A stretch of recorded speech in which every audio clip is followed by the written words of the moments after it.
दोस्तों नमस्कार, आप सभी का स्वागत है। जैसा कि आप सभी को पता है यूपीएससी का इंटरव्यू चल रहा है, लगातार हम कैंडिडेट से बात कर रहे हैं। तो यूपीएससी की जर्नी में किन किन बातों का विशेष ध्यान देना होता है, सारी की सारी जानकारी इस वीडियो के माध्यम से होने वाली है, तो अंत तक बने रहिएगा। सर बहुत बहुत स्वागत है आपका और बधाई है आपको। Thank you so much. अच्छा, अपने बारे में बताएंगे सर, अपना नाम, अटेम्प्ट और माध्यम क्या है आपका? My name is Shubham Singh. This was my 6th attempt and first interview and my medium is English, but I'm comfortable in answering Hindi as well.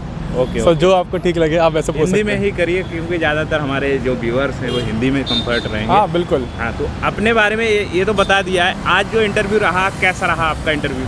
मेरा पहला इंटरव्यू था तो it was an OG interview, तो मेरे पास कोई बेंचमार्क नहीं है compare करने के लिए, बट आई बिलीव कि it was very grateful, the board was very grateful that I have reached this stage. और उसके बाद उनके क्वेश्चनिंग एट टाइम्स मेरे को थॉट प्रोवोकिंग होना पड़ा थोड़ा सा।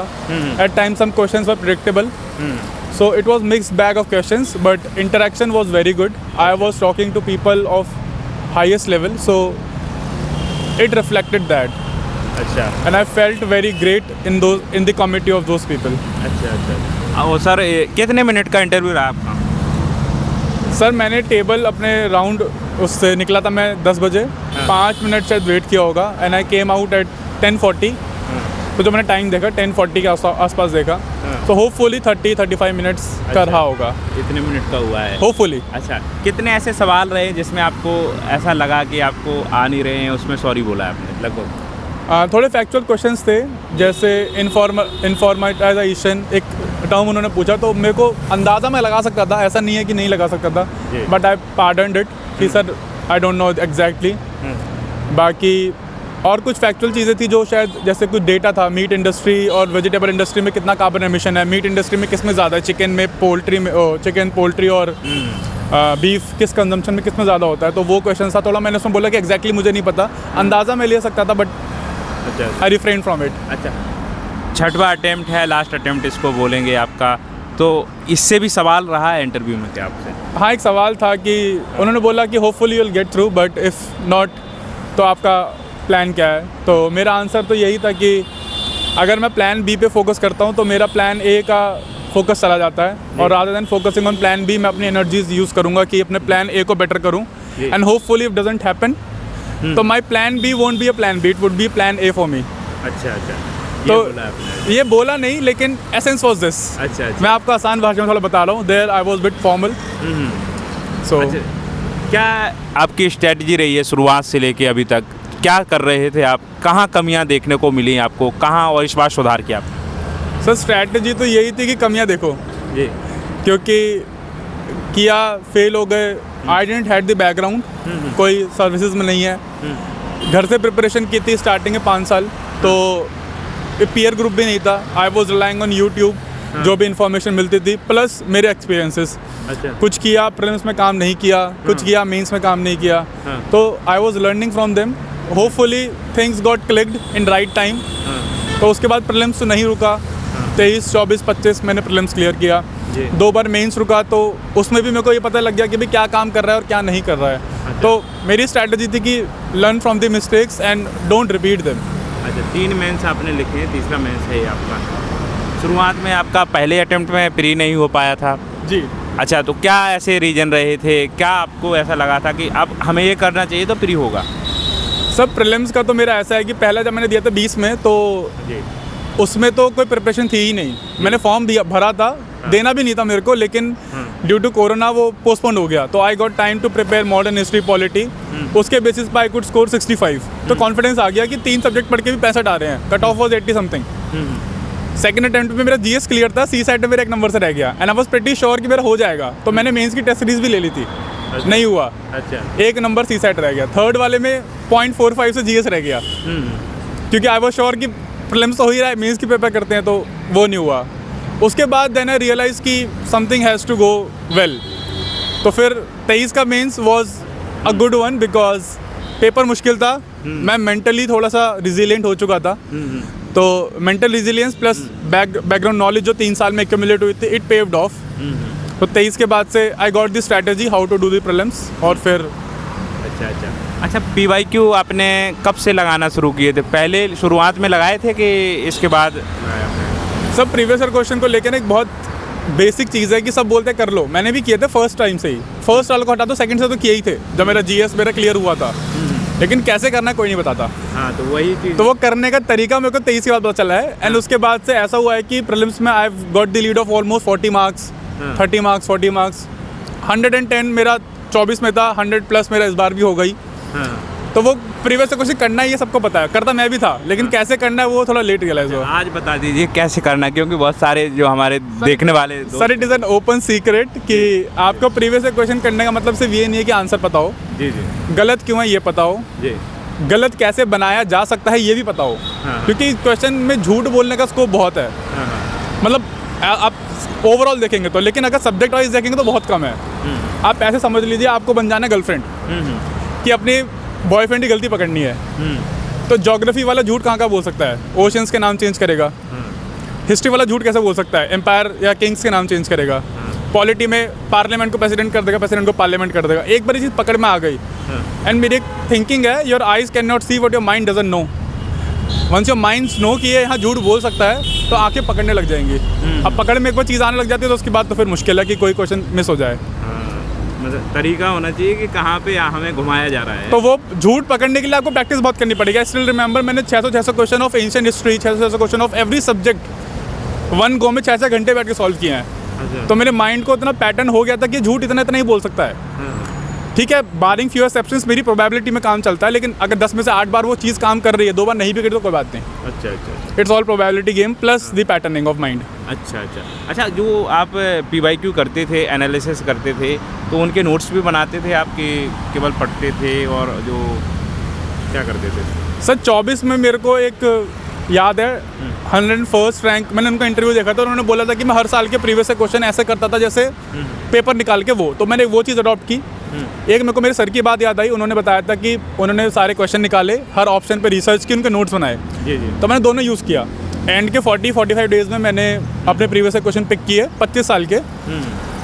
आई यूज़ टू चंक देम कि 11 से 15 करूँगा, 15 से 19 करूँगा, ऐसे करके I use to chunk them, then पीछे जाऊँगा। उनके सोल्यूशंस देखे, करेक्ट आंसर क्या है, लैंग्वेज अडॉप्ट की, यूपीएससी लैंग्वेज का यूज़ करता है, नेगेटिव बनाने के लिए क्या यूज़ करता है, रिसर्च की, हिस्ट्री में, ज्योग्राफी में कौन कौन से मैपिंग के क्वेश्चंस हैं, सबके नोट्स बनाए 24 में। And it help in 25 also. अच्छा अच्छा। तो 24 वाले में मैंने किया था ये पहली बार नोट्स बनाना, उससे पहले मैंने कभी नहीं किया। अच्छा अच्छा अच्छा। ऑप्शन वाइज आप एनालिसिस करते थे कि जो नहीं बन रहा है क्यों नहीं बन रहा है, गलत क्यों है, गलत क्यों है। अच्छा अच्छा। अगर पॉलिटी में है जैसे, तो अमेंडमेंट उन्होंने दिया हुआ है कि 40 सेकंड में क्या क्या आता है, तो क्या क्या आता है वो तो पता चल गया। अब क्या क्या नहीं आता है ऑप्शन वाइज वो पता कर लिया। अच्छा। बहुत ज़्यादा रिसर्च नहीं, क्योंकि 25 साल में आपके इतना कंटेंट हो जाएगा। हम सोचते हैं कि एक ही क्वेश्चन सब कुछ रिसर्च कर ले खुद से, that was not my approach. 25 साल में जो डेटा बैंक बनता है दैट इज सैक्रोसेंट मेरे लिए। अच्छा। तो उसको यूज़ करके अब मुझे नहीं लगता मेरे को बुक भी पढ़ने की ज़रूरत है पॉलिटी के लिए। मेरे उस नोट से ही चाहे 15-10 पन्ने के पेज के नोट्स है छोटी सी डायरी में, उससे I can solve 80%-90% of the polity question. Same is for history also, I can solve a lot of question Baring a few facts, तो वो मुझे पता होंगे। अच्छा, एजुकेशनल बैकग्राउंड क्या रहा आपका, और ऑप्शनल आपने फिर क्या लिया? सब मैंने 12th की थी साइंस से, ग्रेजुएशन मेरी hospitality and hotel administration, hotel management. उसके बाद ऑप्शनल का मेरी स्टोरी थोड़ी डिफरेंट है, क्योंकि जब मैं फॉर्म भरा था मुझे पहली बार पता लगा कि ऑप्शनल भी होता है। तो मैंने गूगल पर सर्च किया बेस्ट ऑप्शन फॉर यूपीएससी, उन्होंने लिखा सोशियोलॉजी, पब्लिक एडमिनिस्ट्रेशन, फिलॉसफी, ऐसा कुछ आया था 3 ऑप्शन। मैंने देखा फर्स्ट पे sociology I, opted for it. मैंने पढ़ा नहीं, मैंने देखा नहीं, मैंने सुना नहीं, बट एक बार भर दिया तो I was committed to it. फिर मैंने पढ़ा, और फिर मेरे दिमाग में कभी भी आया तो मैंने बोला छोड़ूंगा तो नहीं। आई prepared it thoroughly, that it sociology was my optional. और बाकी तो कोचिंग ले रहे थे? हाँ सर, कोचिंग के बिना मुझे नहीं लगता कि आप यूपीएससी से कंपटीशन में सर्वाइव कर सकते हो। बहुत लोग इसके अगेंस्ट हो सकते हैं, लेकिन कोचिंग का ये है, फ्री वाला अगर हटा दो तो एक स्ट्रक्चर्ड कोचिंग की ज़रूरत है। वैसे मेरा बैकग्राउंड ऐसा था कि मैं पढ़ाई में कोई बहुत ज़्यादा, I was 2nd division student college में भी और वैसे भी। तो जब कोचिंग ली, सब्जेक्ट की डेप्थ समझ में आई। मैं बुक पढ़ता था, ऐसी बात नहीं बुक नहीं पढ़ता था, बट डेप्थ समझ में नहीं आती थी क्या बोलना चाह रहा है वो। मेरे को डेमोक्रेसी का मतलब बुक से जो पढ़ के समझ में आता है, जो डेमोक्रेसी का मतलब मेरे को सर ने समझाया with lot of experience, that is hell lot of difference. तो कोचिंग का रोल तो है, स्पेशली अगर टीचर आपके बहुत अच्छे हैं तो मैं बहुत लकी था कि मेरे को पहले दिन से जो टीचर मिले उन्होंने मुझे खुद पे कॉन्फिडेंस दिया, प्लस नॉलेज तो they have given me means along with the wisdom that I have get. अच्छा, अच्छा, पारिवारिक बैकग्राउंड की बात करें तो इसमें मैटर करता है क्या यूपीएससी में? यदि आपको अच्छे फैमिली से वो माहौल मिल जाता है तो क्या आप इसके बारे में कहेंगे? सर मेरी फैमिली में, अगर मैंने आपको जैसे बताया, सर्विसेज में कोई नहीं है। हाँ। मतलब सिविल सर्विसेज में। मेरे पापा टीचिंग प्रोफेशन में है, हैं गवर्नमेंट में, लेकिन टीचिंग प्रोफेशन में है। सपोर्ट की बात रहे तो फाइनेंशियली यस, बिकॉज कॉस्टली है रहना और पढ़ाई का चीज़। लेकिन मुझे लगता है कि मिडिल क्लास फैमिलीज़ के लिए सबसे बड़ा इन्वेस्टमेंट एजुकेशन है। लेकिन हम इसको एजुकेशन नहीं बोल सकते पर से, क्योंकि एट द एंड 6 साल के बाद भी मुझे कोई डिग्री नहीं मिलेगी। It's a competition, so you have to be ruthless. मैंने बहुत जगह चॉइसेस ली हैं कि मैंने अपना करियर इसी को रखा। I have the choices of SSC, PCS, मैंने बहुत सारे छोड़े हैं कि नहीं अगर मैं उसमें सकम कर सकता हूँ तो, क्योंकि कुछ लोगों के लिए कंपल्शन हो जाता है। तो yes, it has an effect. Plus environment की आपने बात बोली, तो घर पे मैं पढ़ता था, मेरा अपना रूम था। डिस्टर्बेंस ऑलरेडी होती है फैमिली में आप रहते हो तो, बट मुझे लगता है कि इतना तो बनता है। इंसान है तो इंसान के साथ रहना पड़ेगा। अच्छा, तो दिल्ली में रह के आपने तैयारी नहीं की है? मैं आया था 24 में अटेम्प्ट के लिए, मेंस के लिए अपने। 1 साल में करोल बाग ओल्ड राजेंद्र नगर में रह के गया हूँ, इसलिए मैं बता पा रहा हूँ कॉस्ट ऑफ लिविंग बहुत ज़्यादा है उधर। तो लेकिन उधर फिर माहौल भी, अगर आपको पीयर ग्रुप अच्छा मिलता है, जैसे मुझे प्रीलिम्स में बहुत अच्छा पीयर ग्रुप मिला, वो कॉम्पिटिटिव था। लेकिन अगर मुझे थोड़े से घूमने फिरने वाले लोग मिलते तो it would have been affecting the studies वाला पार्ट। बट क्योंकि मेरे पास एक्सपीरियंस था प्रीलिम्स को लेके, अपने कॉन्फिडेंस था पिछले प्रीलिम्स को क्लियर करने का, तो मैं बहुत ज़्यादा डाउंटेड नहीं हुआ उस चीज़ से। बट मेंस में मैं हो गया ऑनेस्टली। फेब में मैं पहुंच के मैं सोच गया था मेंस पढ़ूंगा, मैंने 2 महीने में प्रीलिम्स स्विच कर दिया क्योंकि मेरे को इतना ज़्यादा ओवरवेलमिंग लगा वहाँ का एनवायरनमेंट। तो वापस फिर मैं 25 अपने घर पे ही आ गया। अच्छा, फिर मैंने ये वाला अटेम्प्ट पूरा घर से ही किया अपना। अच्छा, ये डर आपको कभी लगता था, क्योंकि 6वां अटेम्प्ट था, परिवार का प्रेशर कभी हो जाना और लोगों के ताने हो जाते हैं, भाई कब तक करोगे यार, क्या करोगे, कुछ और भी करो? सर मैंने तो बहुत कुछ सुना है परिवार से भी, मतलब नॉट मम्मी पापा पर से, लेकिन परिवार में। लेकिन मुझे लगता है ना कि तब मेरे पास 2 ही लोग थे बोलने के लिए, एक मैं खुद और एक मेरी डायरी। तो मैं उसमें लिख देता था जो भी मुझे फीलिंग आती थी। थोड़ा मेंटली टफनेस मुझे बनाने में शायद उनका भी हाथ है, लेकिन एक ना भरोसा होता है, आपको खुद पे आता है। कभी वो खुद पे डगमगा गया तो आपको परिवार वाले दे देते हैं, दोस्त दे देते हैं, तो वो था। लेकिन हाँ, आपने बोला कि, मैंने बोला ना, इंसान के साथ रहना पड़ेगा। मुझे डर लगता था, सब कुछ लगता था, लेकिन मैंने अपने आप को जवाब भी उस तरीके के दिए हैं। फिर अगर दिमाग ने बोला नहीं हुआ तो मैंने बोला नहीं होगा। अगर मैं इसको लेके डिबेट करने लग जाऊँ खुद से कि नहीं हुआ तो ये नहीं होगा, वो नहीं होगा, फिर वो एंडलेस डिबेट है। स्टार्टिंग में मैं करता था, लेकिन एंड में आके मैंने वो चीज़ जवाब देना बंद किया। नहीं, जवाब दिया पर राउंडेड जवाब, बिल्कुल। मतलब दिमाग उसके आगे क्या पूछेगा। उसने बोला कि अगर नहीं हुआ तो क्या करेगा शुभम, मैंने बोला नहीं होगा तो नहीं होगा। अब इसके आगे क्या पूछेगा? सेम मैं ये भी तो पूछ सकता हूँ, अगर हो गया तो क्या होगा, फिर मैं हो गया तो हो गया। फिर दिमाग में वो क्षमता नहीं। अगर अब मैं बोलता कि मेरा नहीं हुआ तो फिर मेरा ये नहीं होगा, करियर ख़राब हो जाएगा, साल चले गए, फिर तो आपका दिमाग इतना कैपेबल है, 20% एनर्जी यूज़ करता है आपकी बॉडी की, इतना कैपेबल है, आपको पूरे दिन एंगेज रख सकता है चीज़ में। तो उस पर फोकस करने से बेटर है कि अपना काम करिए, लेट इट बी। मतलब ऐसे सवाल के जवाब तो बिल्कुल डिप्लोमेटिक, दिमाग को बहुत सब्सटेंटिव ग्राउंड ना मिले उस पर आगे सवाल करने का। अच्छा, आपने बोला एसएससी और अदर स्टेट पीसीएस एग्जाम दिए ही नहीं कि आपने दिए थे? सर दिए थे, तभी मैंने बोला छोड़ दिए। मतलब कुछ टाइम तो किस्मत भी हुआ है, कुछ टाइम तो किस्मत ऐसी थी कि मतलब एसएससी मेरा क्लियर हुआ था। उनका पोर्टल खुला सर्विस प्रेफरेंस भरने के लिए, मैंने भर दी। 3 दिन 4 दिन बाद मैंने मेल देखा उनका, तो उनका आया हुआ था कि टेक्निकल एरर था, आपको दोबारा प्रेफरेंस भरनी थी। और वो मेल जब मैंने देखा तब तक वो पोर्टल एक्सपायर हो चुका था। फाइनल हो गया था, प्रेफरेंस भरनी थी, वो चला गया। फिर एक बार मैंने एसएससी और दिया तो मेरी ट्रेन पंजाब जाने से लेट हो गई, मैं फाइनल वाला वो नहीं दे पाया। अच्छा, तो ऐसे करके कुछ किस्मत ने साथ दिया, कुछ मैंने खुद का साथ दिया, तो शायद यहाँ पे आज पहुँच गए। तो ये हुई लास्ट, आज अंतिम अटेम्प्ट है और इंटरव्यू आपका अच्छा रहा, हमें ऐसा भी लग रहा है क्योंकि 40 मिनट लिए हैं। तो आंसर राइटिंग आपने कब से स्टार्ट की थी? प्री के बाद ही की कि शुरुआत से की थी आपने? सर आंसर राइटिंग मुझे लगता है कि मेरे लिए तो बहुत मुश्किल था। मैं ऐसा लड़का हूँ कि बिल्कुल कम लिखता हूँ। मैंने फिजिक्स के पेपर में भी 26 मार्क्स का लिखा था, 26 नंबर ही आए थे मेरे, क्योंकि मुझे लिखना बहुत पसंद नहीं है। तो जब मैंने लिखना शुरू किया तो वो मेरा यही था, मतलब मैंने आपको बताया मेंस 21 के बाद मेरे को श्योर था हो जाएगा। मैंने टेस्ट सीरीज ली, जब लिखा 40 दिन में रिजल्ट आ गया तो पता लगा नहीं हुआ है, वो भी छोड़ दी। फिर 22-23 वॉज ओनली प्रीलिम्स। लिखता था थोड़े बहुत नोट्स, लेकिन मेंस की कभी ऐसे ढंग से नहीं लिखी। ऑप्शनल को मैं थोड़ा बहुत लिखा, जीएस नहीं लिखा। रियल आंसर राइटिंग शुरू हुई मेरी 23 के मेंस के लिए। 23 के मेंस में लिखा, 24 के मेंस मैंने मेंस के लिए ही लिखा है, मतलब उससे पहले कोई ऐसे प्रैक्टिस नहीं की, लेकिन तरीके बदले। Answer writing is not answer writing, उसके लिए कुछ इंग्रेडिएंट्स, कुछ स्किल्स चाहिए, तो वो पहले मैंने बिल्ड किए। वो मेरे को समझने में टाइम लगा कि क्या क्या स्किल्स चाहिए। अच्छा अच्छा, तो बताना चाहेंगे कौन कौन से टॉपिक, कौन कौन से पॉइंट को हमें ध्यान देना चाहिए आंसर राइटिंग के साथ? सर नॉलेज वाला पार्ट मुझे लगता है बहुत इंपॉर्टेंट है, वो प्रीलिम्स से बन जाता है जी। लेकिन जैसे एक एग्जांपल देकर समझाता हूँ, क्रिस्टियानो रोनाल्डो, विराट कोहली और हुसैन बोल्ट, तीनों की फिटनेस अगर देखी जाए एथलेटिक, तो हुसैन बोल्ट की सबसे ज़्यादा होगी, he is the best runner.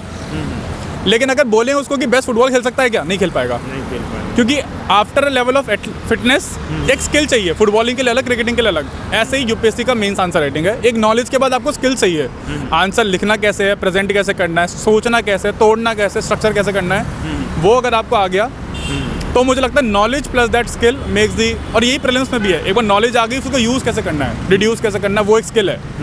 Same is with interview, knowledge है उसको डिलीवर कैसे करना है, कम्युनिकेट कैसे करना है, एक स्किल है। तो हर लेवल पे नॉलेज सेम शायद रहती है, लेकिन स्किल्स बदलते रहते हैं, और वो तीनों स्किल टेस्ट हो जाते हैं। पहले में आपको आइडेंटिफाई करना है, दूसरे में आपको स्ट्रक्चर कंटेंट करना है, तीसरे में आपको कम्युनिकेट करना है। तो skill keep on increasing, knowledge remains the same और सिमिलर। नोट्स भी बनाते थे आपके? सर नोट्स मतलब मैंने बताया ना, मेंस का काम नोट्स है, क्योंकि नोट मेकिंग से क्या है, you can to condense your knowledge, plus आपकी अपनी अंडरस्टैंडिंग बहुत वाइड होती है।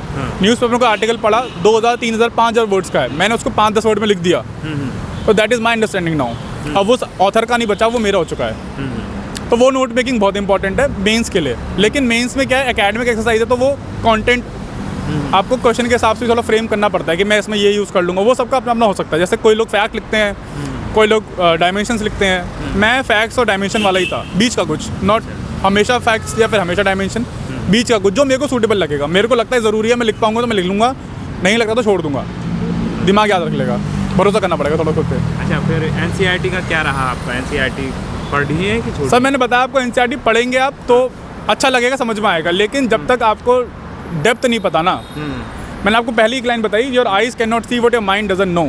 एक बार आपको पता चल गया कि डेमोक्रेसी क्या है, आपको पूरी एनसीईआरटी में डेमोक्रेसी दिखने लगेगी। आपको पता लग गया ज्योग्राफी में टेक्टोनिक मूवमेंट्स क्या, आपको फर्स्ट से लेकर लास्ट चैप्टर तक टेक्टोनिक मूवमेंट दिखने लगेगा, उसके इफेक्ट दिखने लगेंगे। नहीं तो आप उसको टेक्टोनिक को फर्स्ट चैप्टर में पढ़ के रह जाएंगे, डेमोक्रेसी को फर्स्ट चैप्टर में एनसीईआरटी के पढ़ के रह जाएंगे। ऐसा लेकिन होता नहीं है, डेमोक्रेसी बहुत वाइड वर्ड है। और मैं कंसेप्चुअल क्लैरिटी को ऑफन ऐसे सोचता हूँ कि अगर मैं आंखें बंद करूँ and I imagine a dog, तो मुझे एक पूंछ हिलाता हुआ जानवर दिखेगा, 2 कान खड़े हैं, 4 पैर पे है। This is conceptual clarity about dog. आंखें बंद कर डेमोक्रेसी सोचता हूँ तो क्या क्या दिख सकता है, that is conceptual clarity about democracy. अगर आपको आंखें बंद करके चीज़ें दिखने लग रही है ना, जो भी आप वर्ड बोलो, you have the conceptual clarity. और वो रोल आता है टीचर का मेरे लिए। किसी के लिए बुक पढ़ के हो सकता है, किसी के लिए अलग हो सकता है। तो आपने टीचर की ज़्यादा हेल्प ली है? सर मेरी लाइफ में टीचर ही बहुत कम रहे हैं, मैं पढ़ता ही नहीं था। हमेशा I was a back bencher student, classes से बाहर ही जाता था पनिशमेंट के लिए, वैसे खुद से। तो टीचर बहुत कम रहे, लेकिन जो भी मिले हैं उन्होंने मेरे पोटेंशियल को समझा है। प्लस अच्छे टीचर मिलने का फ़ायदा ये हुआ है कि मेरी नॉलेज बहुत इनहेंस हुई है, and I came with a blank slate. मतलब मेरी कोई नॉलेज पहले वाली थी नहीं ऐसी किसी भी चीज़ को लेके, तो मेरे पे लिखना बहुत आसान था। तो टीचर्स ने जो भी लिखा प्लस अच्छा लिखा, तो आई कुड रिटेन इट। कुछ लोगों के साथ दिक्कत होती है कि टीचर अच्छे नहीं मिलते, तो they get hours to subject. अच्छा नहीं पढ़ाया, समझ में नहीं आया, ऊपर ऊपर से करा दिया। I was lucky in majority of the subject कि मेरे को अच्छे टीचर मिले। अच्छा, आपने यूपीएससी क्यों चुना? क्योंकि आपके जो बातों से ऐसा लग रहा है कि आप बहुत कुछ आगे ज़्यादा ही सोचते हैं और कुछ अच्छा ही सोचते हैं। तो आईएएस बनना चाहते हैं या कुछ केवल शौक रहा है पेपर देने का? सर मुझे 22 की उम्र में पहले पता लगा यूपीएससी नाम का पेपर भी होता है जी। उससे पहले नहीं पता था जी। लेकिन जितना मैंने समय इसके साथ बिताया है, उससे ज़्यादा समय, उतना ही समय मैंने शायद खुद के साथ ही बिताया है। तो शायद बिताते बिताते दोनों दोस्त बन गए, मैं और आईएएस वाला एग्ज़ाम। तो अब ये बातों से आपको लग रहा होगा, लेकिन कभी मेरा प्लान नहीं था ये चीज़ करने का। मैं हॉस्पिटैलिटी में आगे जाना चाहता था। I wanted to travel the world, I wanted to meet a lot of people of different culture, different values. तो that was my thinking in my school कि मैं दुनिया घूमूंगा, सबसे मिलूंगा। बट जब मैं इंटर्नशिप करके आया लीला में, तो आई रियलाइज़ कि एक हॉस्पिटैलिटी में ना आप एक क्लास या एक सेक्शन लोगों को ही आप मिल पाओगे, लेकिन real India is not this, या real world is not this. हर कोई 5 स्टार में नहीं आ सकता, या हर कोई अच्छी पार्टीज़ में नहीं जाता। तो मेरा जो रियल एस्पिरेशन था लोगों से मिलने का, वो तो 10% ही पूरा हुआ। तो then public service offered me the platform. अब मैं सबसे शायद इंटरेक्ट कर पाऊँ सबसे ज़्यादा बेटर, तो मेरा वो एस्पिरेशन भी पूरी हो गई, plus public service is very close to me, क्योंकि मेरे father is a government teacher, he teaches under privilege childrens. मतलब वहाँ पे ऐसे ऐसे बच्चे आते हैं कि एक बार फेल हो जाते हैं तो बच्चों को स्कूल से निकाल लेते हैं वो लोग। तो वो शायद हमेशा से था पब्लिक सर्विस वाला ओरिएंटेशन मेरे अंदर, और मेरे सॉफ्ट स्किल जब उसको मिले तो दिस इज़ मी। अच्छा, ऐसे और एथिक्स के लिए जैसे आपने बोला है कि मेरे को लिखना ज़्यादा पसंद ही नहीं था, तो ऐसे के लिए फिर और एथिक्स के लिए क्या कर रहे थे आप? सर ऐसे मुझे आज भी याद है, मैंने पहली बार जब लिखा था अपने 12th के बोर्ड में लिखा था, एडिक्शन से रिलेटेड कुछ था, and I wrote it very personally. जी। आई स्कोर्ड गुड मार्क्स, हाँ। 84 का मार्क्स आई स्कोर्ड इन उसमें बोर्ड्स में। हाँ। जब मेरा मेंस का पहले ऐसे हुआ, मैंने बहुत मैकेनिकल कर लिया खुद को, आई वॉज राइटिंग थिंकर्स और ऐसे ऐसे करके I scored low 90-91 something I scored. फिर अगला मेंस हुआ, उसमें I scored 101 and that was more than the topper of that year. मेरे को मेरे सर ने वाली बात बताई, मेरे को नहीं पता थी कि उनके 100 थे, मेरे 101 था ऐसे में। तो देन आई रियलाइज कि, और मैंने बिल्कुल प्रैक्टिस नहीं कैसे की, तो देन आई रियलाइज एक नेचुरल चीज़ भी होती है, हर किसी का एडवांटेज होता है। मेरा अगर कम्युनिकेशन एडवांटेज है विद थोड़ा बहुत स्किल सेट, कि आप ऐसे प्रेजेंट करो, ऐसे चेंज करो, ऐसे ट्रांजिशन करो, ऐसे सोचो, वो एक बार आपको एथिक्स ऐसे में आ गया तो दैट हेल्प भी। एथिक्स में भी यही सेम चीज़ कि पहले मैकेनिकल थियोरीज थिंकर्स हटाया, थोड़ा नॉर्मल, अपनी लैंग्वेज मेरी कमांड अच्छा है इंग्लिश पे भी और वैसे भी, कोई भी सब्जेक्ट स्पेसिफिक होती है तो थोड़े से स्किल सेट डाला कि यार क्वेश्चंस को ऐसे ब्रेक कर सकते हैं, क्वेश्चंस को ऐसे प्रेजेंट कर सकते हैं, तो वो चीज़ ने फिर शायद एथिक्स में भी हेल्प, क्योंकि एथिक्स में I was scoring very low 2 बार से, इस बार का मुझे नहीं पता। अच्छा। पर 2 बार से आई वॉज बिलो 90। अच्छा, 2026 का जो अभी प्री होने वाला है, तो सभी के लिए क्या अभी ध्यान देना चाहिए, अंतिम मैसेज और आपका क्या रहेगा? भाई पढ़ाई करो बस, और खुद पे भरोसा रखो, डरना नहीं है। अच्छा। मतलब बहुत लोग मिलेंगे डराने वाले, इंस्टीट्यूशंस बैठे हैं, मार्केट इसी पर रन करता है, इनसिक्योरिटीज़ पे। आई थिंक पढ़ो, नहीं पढ़ने का मन कर रहा मत पढ़ो, पर डरो मत। डर के जंग नहीं जीत जाती। एक दंगल पे एक डायलॉग है कि दंगल जीतने से पहले खुद से जीतना पड़ता है, तो पहले खुद से तो जीत लो। अगर आप डर के पढ़ोगे तो क्या पढ़ लिए, आप पढ़ो कि पढ़ना है, डर के फेल हो जाएंगे इसलिए नहीं पढ़ रहे हो तो फिर पढ़ने का फ़ायदा नहीं है। और दिमाग का एक ये प्री फ्रंटल कॉर्टेक्स खुलना चाहिए, एग्जीक्यूशन माइंड। फियर जब एक्टिवेट होता है ना तो ये चला जाता है साइड में, ये बंद हो जाता है, फिर एक इमोशनल ब्रेन होता है हमारे बीच में, वो एक्टिवेट होता है, तो आप उससे पढ़ नहीं सकते हो। तो फियर अगर है तो पढ़ाई नहीं होगी, पढ़ाई अगर कर रहे हो तो फिर डरो मत कि भाई रिजल्ट क्या होगा कैसे होगा। That is the first thing. ठीक सर, ऑल द बेस्ट। तो दोस्तों ये थी वो सारी जानकारी जो आप लोगों के डाउट रहते हैं। अगले वीडियो में हमारी मुलाकात होगी, जो भी कमेंट हो और डाउट हो कमेंट करके बता सकते हैं, अगले वीडियो में पूरा करने की कोशिश करेंगे। हमारी मुलाकात अगले वीडियो में, तब तक के लिए नमस्कार।